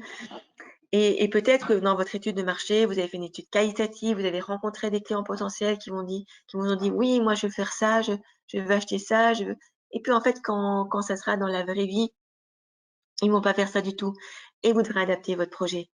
Et de nouveau, c'est pas grave, simplement il faut être prêt et il faut être prêt à agir vite et c'est votre vitesse qui va en général déterminer votre chance de réussite et de perdurer. Alors, si vous ne savez pas du tout comment faire, beh, vous allez pouvoir vous faire aider, on va y revenir. Il y a aussi des outils en ligne, donc vous aurez donc le PowerPoint avec les liens. Et Jean-Luc, je reviens à votre question tout de suite, parce que c'est la suite, ça tombe bien. Donc là, c'est les outils en ligne. Il y a aussi plein de formations qui existent. L'EFP a un très chouette, c'est un portefeuille de formation. Alors maintenant, c'est moitié en ligne, moitié en présentiel. C'est des formations de 3 heures. Il y a à peu près 50 formations différentes de tout. Ça peut être de marketing, comme ça peut être effectivement le business model Canvas, comme ça peut être comment me présenter. Vraiment des choses extrêmement différentes, orientées en général de façon très pratique. Donc vous pouvez tout de suite appliquer les choses. C'est pas gratuit, mais c'est pas cher, c'est 29 € en général. Et avec le code 1819 promo, c'est 19 €. Donc 19 € pour 3 heures de formation efficace, c'est vraiment pas cher. Pour tout ce qui est digital, site web, marketing digital et même un peu plus large que ça, vous avez plein de formations en ligne, en présentiel chez Google Atelier Digital. Donc c'est ceux qui se trouvent dans Bicentrale, au-dessus de la gare centrale. Tout est gratuit, tout. Donc c'est vraiment très intéressant. Vous avez bien sûr des formations plus longues, plus complètes chez Solvay, chez Échec. Là, c'est d'autres budgets aussi, mais là, vous allez vraiment avoir un suivi sur du plus long terme et vraiment du coaching dedans. Plein de choses, bien sûr, chez Bessie, la chambre de commerce. Une partie gratuite et une partie payante avec des choses parfois beaucoup plus pointues, précises. Et puis, ben, n'hésitez pas à aller voir sur notre site. Il y a vraiment énormément de choses qui se passent à Bruxelles. Du gratuit jusqu'au très cher, du très large au très spécialisé. Énormément de choix, vraiment selon votre secteur d'activité et vos besoins. Mais se former, c'est vraiment essentiel et continuer à se former, c'est aussi une des clés de la réussite. Et arrive du coup le point suivant, ben, c'est comment se former, c'est bien, mais se faire aider, ça peut être encore mieux. Et du coup, de l'importance de bien s'entourer. Quand vous lancez une entreprise, en général, ben, il y a 3 métiers différents. Il y a le métier, vraiment le côté administratif, gestion. Il y a le côté plutôt commercial, la relation client. Et puis, il y a le côté technique. De nouveau, j'ai un salon de coiffure, il faut que quelqu'un dans mon salon sache coiffer, sinon mes clients vont pas être très contents. Mais c'est 3 choses très différentes. Donc parfois, on a tout en soi, parfois pas. Et donc, on n'a pas toujours tous les talents. Ce qui est important, c'est vraiment de bien se connaître, de connaître en quoi on est fort, de connaître aussi en quoi on est moins fort, on est voire plus faible. On peut se former, on peut s'améliorer. Si vous êtes méga timide et introverti, a priori, vous serez jamais le méga commercial qui va pouvoir vraiment aller chercher le client. Vous pourrez y arriver, mais ça vous prendre énormément d'énergie. Donc peut-être c'est pas l'idéal à faire. Et donc peut-être ça sera bien d'aller vous associer pour certaines choses. Donc ça peut être vraiment trouver un associé dans une société. C'est une option. Alors si c'est votre cas, ben, cherchez un associé ou des associés qui ont vraiment des compétences ben, complémentaires. Si vous mettez 2 créatifs ensemble, ben, le côté gestion, il va souffrir un tout petit peu. Donc plutôt chercher ce qui est complémentaire. Pensez qu'un associé, ben, c'est comme un mariage. C'est juste encore plus compliqué de divorcer. Et donc l'association, ça peut tourner au cauchemar assez facilement. Et donc c'est vraiment important quand on s'associe de faire tout de suite, dès le départ, quand la vie est rose, que vous vous aimez et que tout va bien, un pacte d'associés qui dit: «OK, si tout va bien, si on gagne des millions, qu'est-ce qui se passe? Si tout va mal, si on perd beaucoup d'argent, qu'est-ce qui se passe? Comment on valorise le travail de chacun? Qui s'engage à faire quoi? S'il y en a un qui veut sortir, comment on fait? Comment on valorise?» Voilà, vraiment réfléchir à tout réfléchir au pire, ce qui fait que quand le pire arrivera, quand il y aura des problèmes d'argent, et c'est rare que ça n'arrive pas, mais ça ne tourne pas en dispute et en vrai cauchemar. Euh, Presque le point principal, c'est comment se prennent les décisions. Particulièrement si vous êtes deux, que vous faites du 50-50, dans 99% des cas, ça tourne mal. Et donc, si c'est votre cas, une des échappatoires, c'est d'écrire dès le départ, OK, si à un moment, on n'est pas d'accord, plutôt que de rester bêtement bloqué, dès le départ, on se met d'accord qu'on fera appel à telle personne, tel expert pour trancher. Et ça peut éventuellement permettre de décoincer une situation. Mais vraiment, le 50-50, c'est pas du tout recommandé. Et donc, si vous vous associez avec des gens que vous connaissez, vraiment prenez des précautions. On voit tous les jours des familles ou des meilleurs amis qui ne sont plus du tout des meilleurs amis, ou des familles, des frères qui ne se parlent plus. C'est quand même fort triste. Et c'est c'est évitable en prenant des précautions avant. Donc, l'association, il y a vraiment plein de côtés positifs. Là, je vais faire un portrait un petit peu noir. Il y a vraiment des côtés positifs parce que quand un est un peu down, l'autre peut tirer. On a ses compétences qui se complètent. Je vous ai dit, la vie d'entrepreneur, c'est un peu lourd. Et à deux, c'est un petit peu moins lourd quand même. Mais il faut prendre les précautions au départ. Après, vous n'êtes pas obligé de prendre un boulet pour la vie. Il y a moyen, peut-être d'employer quelqu'un, de salarier quelqu'un, d'utiliser un consultant juste de façon ponctuelle, un jour, une semaine, un mois, parce que vous avez besoin d'une compétence complémentaire. Il vous manque la compétence commerciale, vous pouvez très bien engager un commercial qui sera payé à la commission, par exemple. Donc, s'il travaille pas bien, il sera moins payé et vous vous engagez pas à grand-chose. Donc, vraiment, juste réfléchissez, OK, vous, comment vous employez le mieux votre temps? Comment vous employez le mieux votre talent? Du coup, quand c'est pas ça, déléguer. Déléguer à un associé, un salarié, un consultant, un freelance, hein, c'est votre choix. Mais à quoi vous utilisez le mieux votre temps?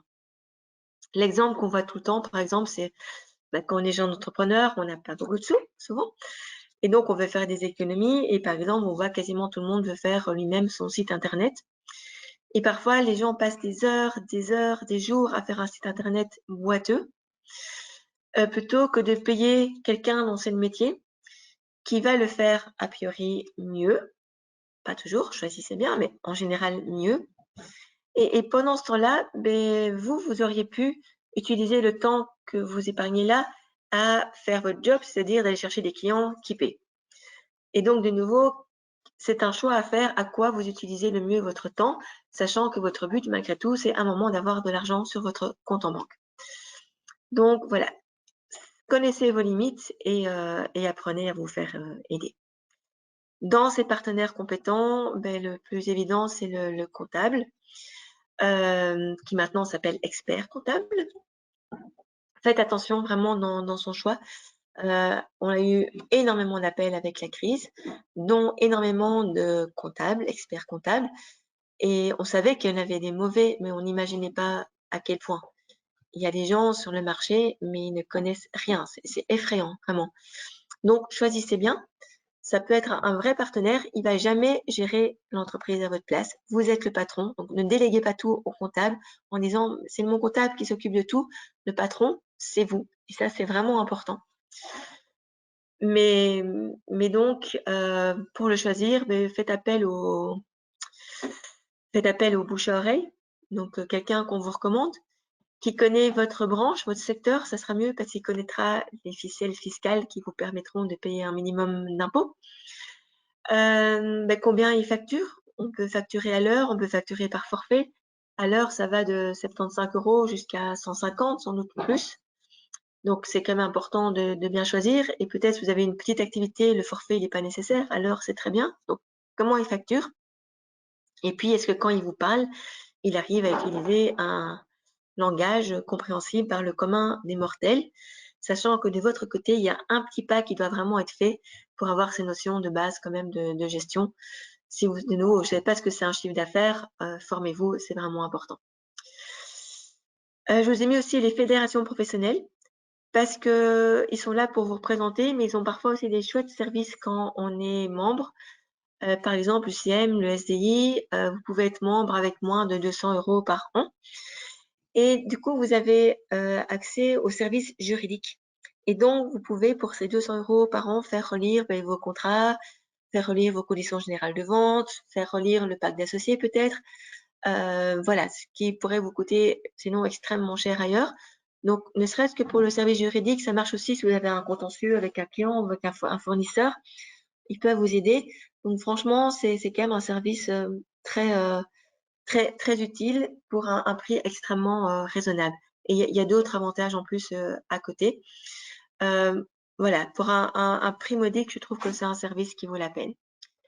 Et puis, on a un tas de structures d'accompagnement. Donc, je vous rappelle, le 18-19, on est un service d'information. On n'accompagne pas, on ne finance pas, on ne subsidie pas, on donne juste l'information et l'orientation justement vers tout ce que vous avez là. Et vous voyez qu'il y a pas mal de choses. Je ne vais pas aller trop en détail parce que sinon je vais vous assommer complètement. Mais ça vous donne une idée et après n'hésitez pas à nous appeler pour voir par rapport à votre projet. On ne pourra jamais choisir à votre place. En général, vous aurez encore le choix. Mais n'hésitez pas à aller voir les séances d'info, à prendre contact, à voir quand vous avez un rendez-vous, à voir si le contact passe bien parce que là, on va parler de coaching. Et que dans un cas de coaching, mais le contact humain est très important. Alors, pour l'accompagnement généraliste, il y a 5 guichets d'économie locale. C'est abrégé en GEL, c'est pas très joli comme abréviation. Donc, les 5 GEL, les 5 guichets, ils sont à Molenbeek, Saint-Gilles, Anderlecht, Schaerbeek et Bruxelles-Ville. Mais on peut être de n'importe quelle commune de Bruxelles et aller dans n'importe quel GEL, ça n'a pas d'importance. On peut aussi habiter en Flandre, en Wallonie. On pourrait être accompagné si on a un projet à Bruxelles. Qu'est-ce qu'ils font? Ils vont vous aider à faire le business plan, justement, le BMC, le business plan. Et une fois que le projet est prêt, ils vont vous aider à faire les demandes de financement si vous en avez besoin, les demandes de subsides. Ils vous accompagnent jusqu'à la création et encore au-delà pendant 2 ans aussi, donc en post-création. Parce que en fait, le lancement, c'est pas compliqué. Ce qui est vraiment compliqué, c'est de survivre après le lancement. Donc, guichet d'économie locale. Certains sont un peu spécialisés, comme celui de Saint-Gilles pour tous les projets plutôt durables. Bruxelles-Ville aussi, de plus en plus. En plus, Bruxelles-Ville travaille aussi avec le centre de la mode et du design, donc plus ouvert pour tous les projets de mode. Mais voilà, ils sont tous généralistes, ils peuvent faire un peu de tout. À Bruxelles, on en parle un peu plus tard. Plutôt pour de l'accompagnement sectoriel et donc je vous montrerai les secteurs et dans certains cas, certaines thématiques particulières comme les permis d'urbanisme et d'environnement, on peut vous aider chez Hub aussi ou tout ce qui est exportation par exemple. Alors Il est une ASBL qui se situe à Schaerbeek qui fait le même travail qu'un GEL, c'est juste que les subsides viennent d'ailleurs. Et il a aussi tout un volet d'accompagnement pour les artistes et les projets artistiques. MicroStart fait aussi l'accompagnement, mais plutôt quand on a un projet qui va conduire à un microcrédit chez eux. Je vais y arriver tout de suite. De l'accompagnement en néerlandais chez Uniso, chez Messi. Là, on tombe plutôt dans l'accompagnement payant. Et je vous ai dit des très chouettes formations, coaching chez Échec et Solvay. On est dans d'autres tarifs. Et puis, il y a aussi des incubateurs privés comme le Startit, où là, ça va plutôt être sur un examen d'entrée, un pitch. Mais une fois qu'on rentre dans ces incubateurs, on a vraiment un service 5 étoiles avec des formations, avec du coaching, avec un lieu pour travailler. Donc, il y a vraiment des très bons projets qui existent. Pour mesdames, on s'est rendu compte qu'il y avait un besoin particulier pour l'entrepreneuriat féminin parce que les femmes ont des freins particuliers, donc elles prennent moins facilement les risques, elles font moins facilement franchir le pas, elles ont un rapport différent à l'argent. Et du coup, il y a un accompagnement spécial au féminin qui, à Bruxelles, est fait par Credal. Donc Credal, très chouette formation collective, accompagnement individuel, mais uniquement pour les projets au féminin à Bruxelles. Pour tout ce qui est plutôt ASBL, entrepreneuriat social, il y a d'abord CoopCity qui fonctionne par appel à projet avec des projets bien particuliers, mais à qui on peut poser des questions toute l'année. Pour les ASBL, il y a pas mal d'ASBL qui font de l'accompagnement, qui lui sera plutôt payant. Vous avez là les coordonnées. Et puis la colonne de droite, c'est assez intéressant, c'est ce dont parlait tout à l'heure Chris. Les premiers, c'est les coopératives d'activité, donc comme Job Yourself et Batikria. C'est des systèmes qui vous permettent, si vous avez des allocations de chômage, de conserver ces allocations pendant 18 mois, tout en testant vraiment votre activité. Donc, vous allez pouvoir facturer avec le numéro de TVA de la coopérative. Donc, pendant ce temps-là, le NEM vous laisse tout à fait tranquille. Vous êtes complètement dispensé de recherche d'emploi. Vos allocations, elles sont gelées au deuxième palier. Et donc, vous pouvez être à 100% pendant 18 mois sur votre projet. Et pendant ce temps-là, évidemment, vous recevez du coaching collectif et individuel. Et donc, c'est vraiment la Rolls-Royce de la sécurité parce que vous êtes sûr que vous gardez un revenu pendant ce temps-là. C'est quand même important. De nouveau, il faut manger quand même, il faut payer son loyer, mais vous pouvez être vraiment sur votre projet. Donc ça, c'est les coopératives d'activité.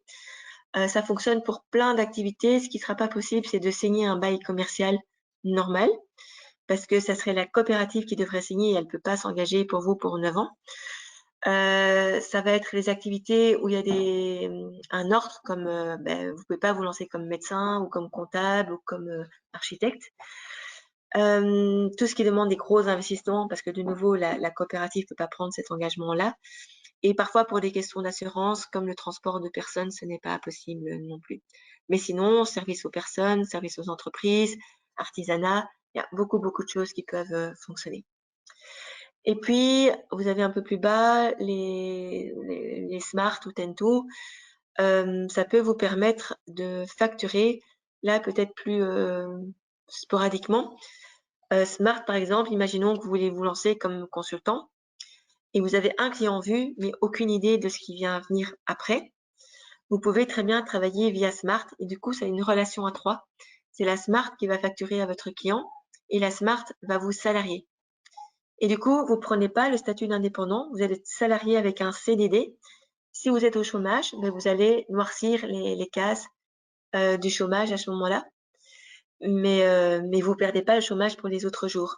Et vous prenez pas le statut d'indépendant qui sous-entend que vous perdez les allocations de chômage.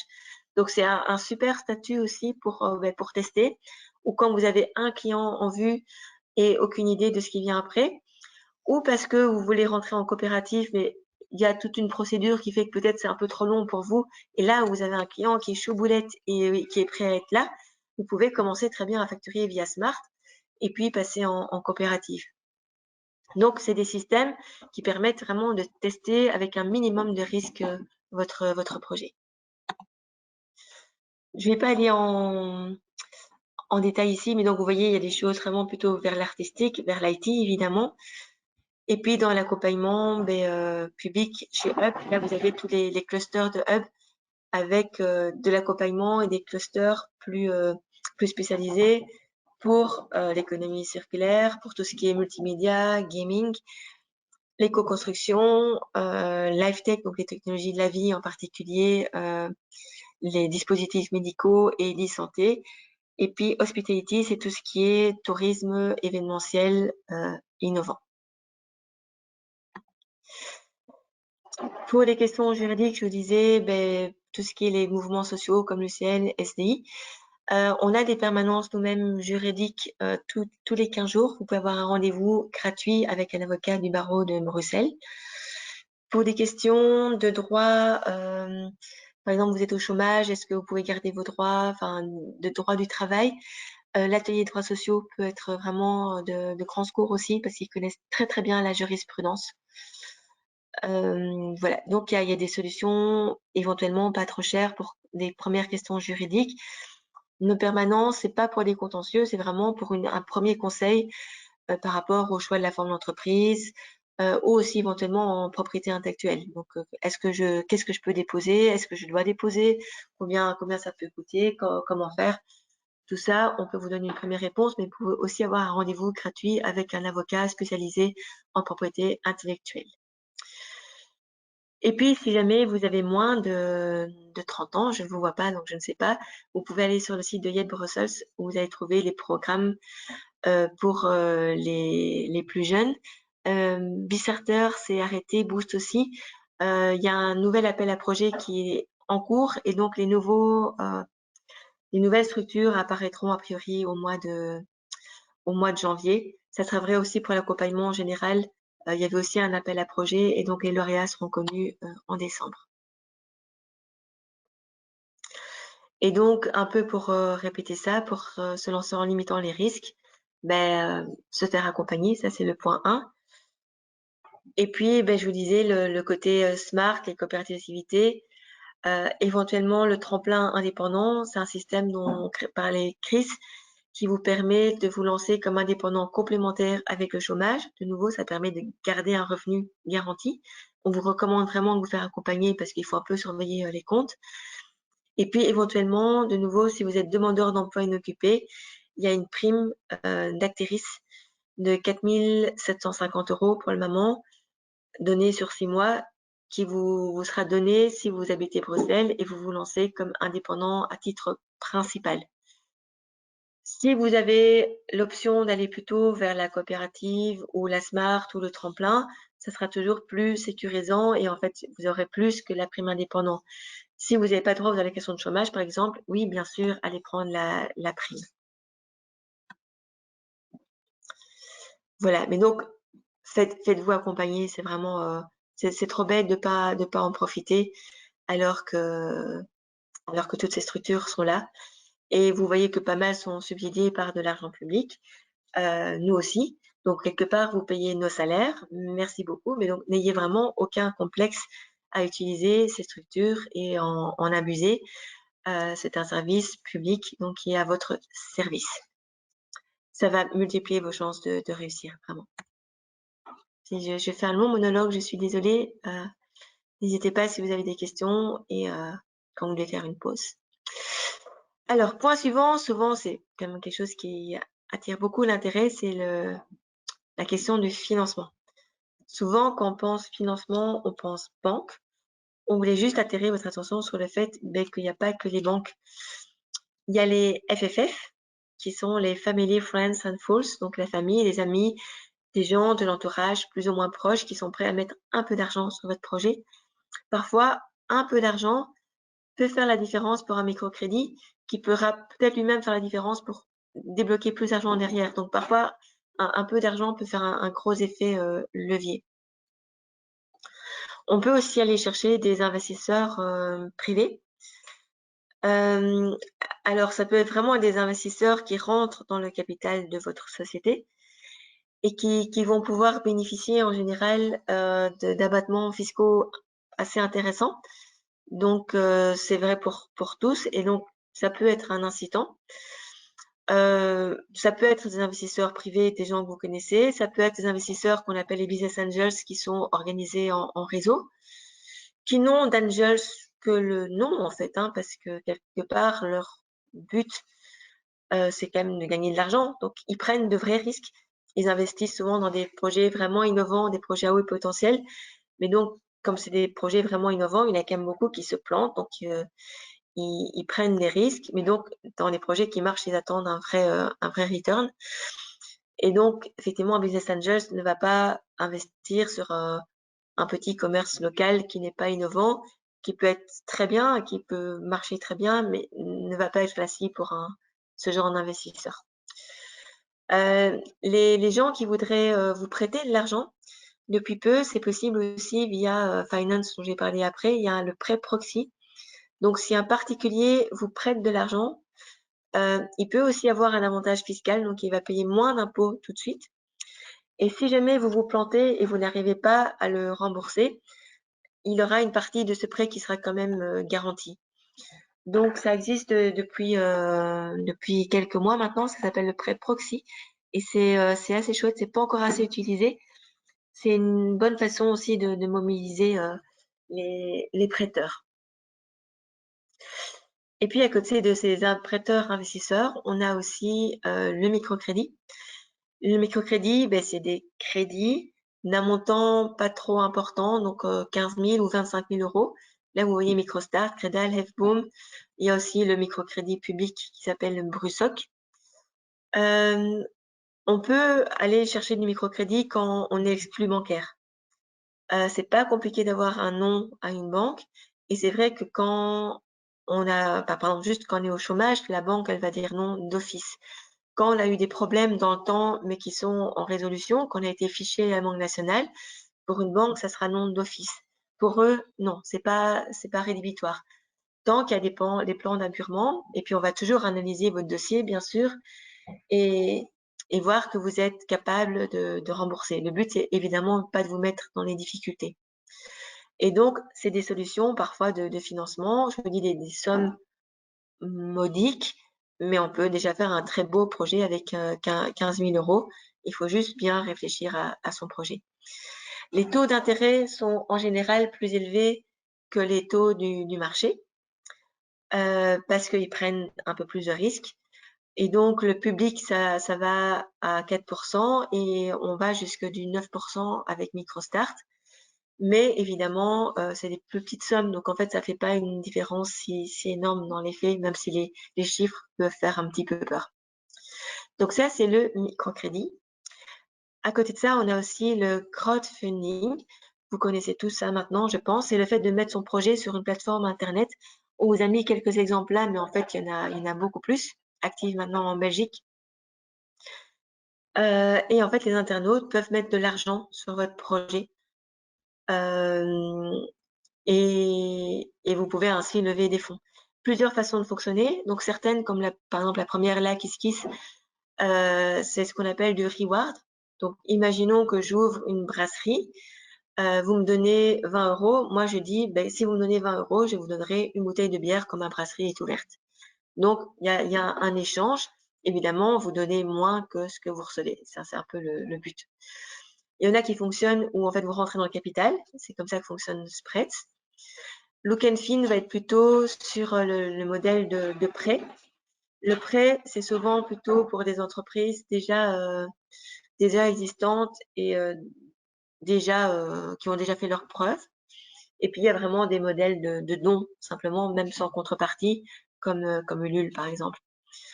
Ce qu'on voit le plus souvent, c'est quand même plutôt le reward, mais voilà, il y a pas de généralité. Vraiment avoir peut-être avec votre accompagnateur, mais ça serait quoi la meilleure plateforme et la meilleure formule? Ça dépend vraiment de votre projet. Quelle serait quoi la somme à demander? Hem, Ça peut fonctionner très bien, le crowdfunding, vraiment. J'imagine que vous connaissez tous le théâtre de la Toison d'or.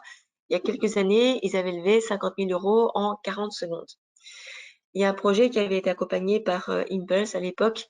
C'était vous savez les couvertures anti-acariens. Eux, ils ont levé 2 fois 100 000 € et la deuxième fois en 18 minutes. Ça, c'est des projets un peu idéaux, des situations idéales. Ça fonctionne pas toujours comme ça. C'est un vrai travail, un crowdfunding. Il faut vraiment l'avoir en tête. C'est un vrai travail de marketing et de communication. Et donc, vous allez préparer la campagne, vous allez bien préparer ce que vous allez mettre en ligne et puis vous allez commencer à envoyer des emails à vos amis, vous allez faire plein de posts sur les réseaux sociaux, vous allez renvoyer des emails à vos amis, aux amis d'amis. Vous allez plus avoir d'amis à la fin, mais peut-être vous aurez, vos fonds.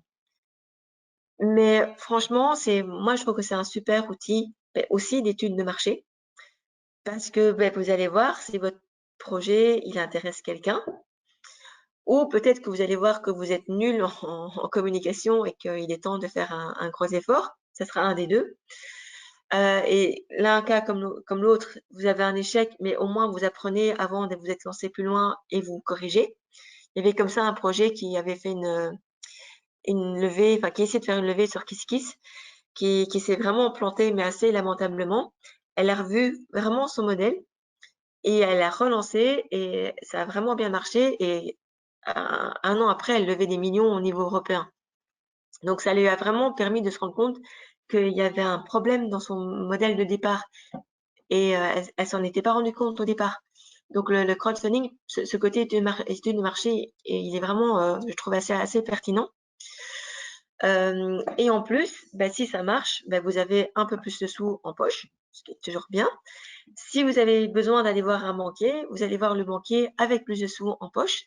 Et en plus, vous pouvez dire: «Et regardez, il y a 200 internautes qui trouvaient que mon projet il était vraiment chouette». Et ça, c'est un argument en plus. Donc, je trouve qu'il y a vraiment beaucoup de côtés positifs. Mais donc, pensez bien que ça va vous prendre du temps, c'est chronophage, du temps, de l'énergie. Lisez bien les petits caractères de toutes ces plateformes pour bien choisir parce qu'elles ne fonctionnent pas de la même façon. Certaines vont vous demander des frais d'office, d'autres pas, parfois des frais assez chers. Donc vraiment, choisissez bien la plateforme.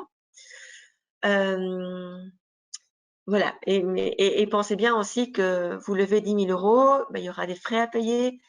Si vous êtes en reward, par exemple, il faudra payer la TVA sur les produits, plus les produits eux-mêmes, parce qu'on considère ça un peu comme des ventes déjà. Donc, en général, il va pas vous rester 100% de ce que vous avez levé, il vous restera moins. Mais voilà, si vous le savez, c'est pas grave, mais c'est un super outil aussi de marketing et d'études de marché. Et puis, je vous disais qu'on a aussi du financement public à Bruxelles. Je suis déjà très longue, pardon, je vais accélérer un peu. Et donc, dans le financement public, l'acteur principal, c'est Finance. Finance fait de tout, du microcrédit jusqu'à des prêts jusqu'à 5 millions d'euros. Ça peut être des prêts, mais ça peut être aussi de, de l'investissement, prendre du capital. Donc, plein d'outils différents. Et donc, n'hésitez pas à les contacter ou effectivement, votre accompagnateur va vous guider vers le meilleur service pour vous. Et Finance a aussi un fonds de garantie qui, comme son nom l'indique, ne donne pas un crédit, mais donne des garanties. À côté des financements, on a aussi des subsides. Et ben, les subsides, vous voyez, il y a plein d'aides différentes. Un subside, c'est plutôt un montant qu'une autorité va vous rembourser par rapport à un investissement que vous faites. Et donc, ça peut être pour des investissements parce que vous allez une fois à l'étranger, parce que vous faites de la recherche et développement, parce que vous faites appel à un consultant, vous suivez une formation, vous allez engager quelqu'un, vous faites une rénovation, la rénovation de votre façade, plein d'aides différentes. Vous allez trouver tout ça sur notre site. Il y a à peu près une centaine, plus de 100 aides différentes, soit des aides directes, soit des incitants fiscaux. Ayez seulement vraiment le réflexe, ok, je vais faire une dépense. Est-ce que quelque part, il y a quelqu'un de sympathique pour me rembourser quelque chose là-dessus? Ou est-ce qu'il y a un appel à projet qui correspond à mon projet? Et du coup, n'hésitez vraiment pas à aller voir sur notre site et regarder dans l'outil. Mais parfois, il y en a tellement qu'on est un petit peu perdu même avec l'outil. N'hésitez vraiment pas à nous appeler, on est là pour ça. Tiens, voilà, j'ai tel projet, j'ai telle dépense, est-ce qu'il y a quelque chose? Souvent, ça sera non.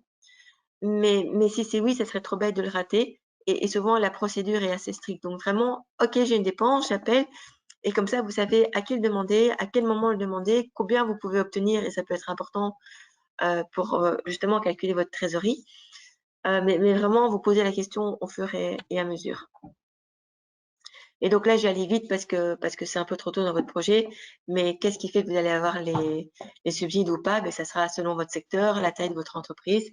Alors, toujours évidemment pour les aides à Bruxelles, le fait d'avoir un siège d'exploitation à Bruxelles. Et puis là, vous avez un peu une idée des primes les plus populaires. Et donc, il y a aussi des primes pour des projets d'entreprise. Donc, on peut vous aider avant que vous ayez votre numéro d'entreprise. Mais pour y avoir droit, vous devez absolument être accompagné par un guichet d'économie locale. Et donc, de nouveau, c'est important, l'accompagnement. Et donc, dans le même ordre d'idée, je vous disais, les subsides, il y a vraiment en général un timing qui est hyper strict, hyper sévère.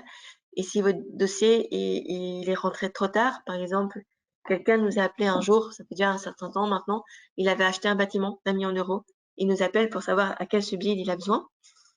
Et en fait, tout ce qu'on a pu lui répondre, c'est si vous aviez appelé il y a 3 semaines, vous auriez pu avoir 300 000 euros. À l'époque, c'était encore 30%.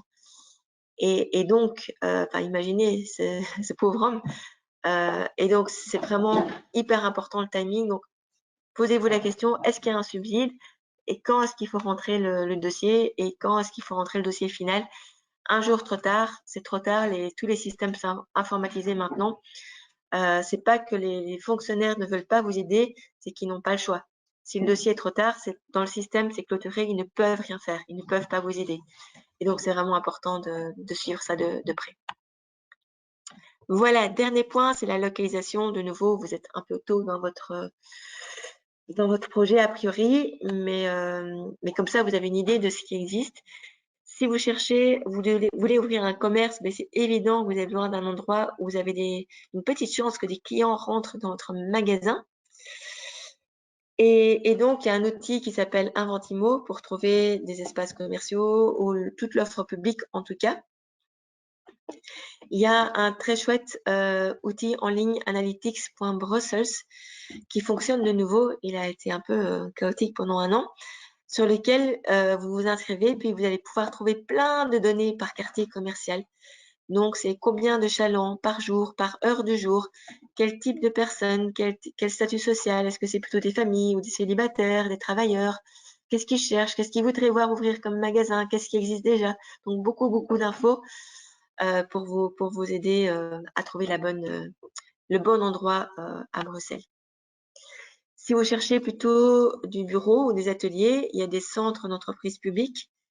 Il y a aussi des incubateurs où là, on va plutôt allier le côté innovant et le coaching. Et sinon, les centres d'entreprises publiques, vous allez trouver des tarifs un peu en dessous des tarifs du marché, avec des formules clés sur porte. On a aussi des centres d'affaires privés et peut-être que vous avez juste besoin une fois de louer une salle de réunion parce que vous allez rencontrer un client important et vous voulez pas le voir chez vous, vous voulez pas le voir au café du coin. Vous pouvez une fois louer une salle de réunion et rencontrer les gens dans un cadre vraiment professionnel, c'est possible. Il y a moyen d'avoir des formules extrêmement flexibles. Et puis évidemment, il y a énormément d'espaces de coworking maintenant. Il y en a plus de 60 noms enseignes à Bruxelles. Du pas cher, du très cher, du très flexible, du moins flexible, du plus dans un secteur. Voilà, et vraiment de tout. On peut travailler très bien chez soi, mais le networking, il est capital pour réussir une entreprise. Et donc, vous pouvez aller juste à des événements networking, mais parfois aller travailler dans un cadre où vous allez rencontrer d'autres entrepreneurs qui sont des clients potentiels, des fournisseurs potentiels, des partenaires potentiels que vous allez croiser et qui peut-être vous les croisez à un moment où vous êtes face à un problème, vous discutez et vous vous rendez compte qu'ils ont déjà connu ce problème, ils ont déjà résolu ce problème, ou simplement ils ont aussi ce problème et ça vous fait du bien de voir que vous n'êtes pas le seul. C'est bête, mais ça fait parfois du bien. Voilà, ce réseautage, il est capital pour la réussite de l'entreprise. Et donc, que ce soit par votre environnement de travail ou que ce soit parce que vous allez à beaucoup d'événements, l'un ou l'autre, c'est vraiment important. Donc, trouvez ce qui vous correspond le mieux, mais sachez qu'il y a plein de formules différentes et extrêmement flexibles. Voilà, j'arrête de vous embêter, j'ai parlé énormément. Excusez-moi, j'étais un petit peu en retard. J'avais une question qui ne veut pas s'ouvrir, je ne sais pas pourquoi, parce que je l'ai perdue là, qui était pour les cours de gestion. Les cours de gestion, en fait, il y a beaucoup de cours qui existent. Vous allez les trouver sur Dorifor. Si vous cherchez via entreprise et gestion, sinon dans les facs, vous allez trouver tous les cours de gestion, aussi bien ceux qui préparent au jury central que ceux qui sont qualifiants. Et de nouveau, passez pas l'examen, enfin c'est pas nécessaire. Si vous avez envie, vous pouvez bien sûr, mais c'est pas une nécessité. Vous pouvez très bien juste suivre les cours, mais avoir ces notions de base, c'est vraiment important. Voilà, j'arrête de vous embêter. Je vous répète qu'on va vous envoyer les slides. Si vous avez la moindre question, vous n'hésitez pas à nous appeler une fois, 2 fois, 3 fois, 10 fois. Là, je vous ai asséné beaucoup d'informations, Chris aussi. C'était peut-être clair sur le moment et demain, ça sera plus du tout, c'est normal. Vous n'hésitez pas à nous rappeler pour qu'on recommence, on explique et peut-être du coup avec votre cas particulier, c'est vraiment important. Et je vous répète que ce sont vos impôts qui nous paient, n'ayez pas le moindre complexe. Notre record woman est à 80 appels. Vous avez encore de la marge avant d'arriver à autant. Voilà. Voilà. Il me reste à vous souhaiter beaucoup, beaucoup de succès, à vous remercier beaucoup pour votre attention et d'être resté jusque-là. Et puis, je suis sûre qu'on se revoit très bientôt en vrai dans des événements en présentiel et je serai ravie de mettre un visage sur vos noms. Merci beaucoup, beaucoup de succès dans vos projets et à très bientôt. Au revoir.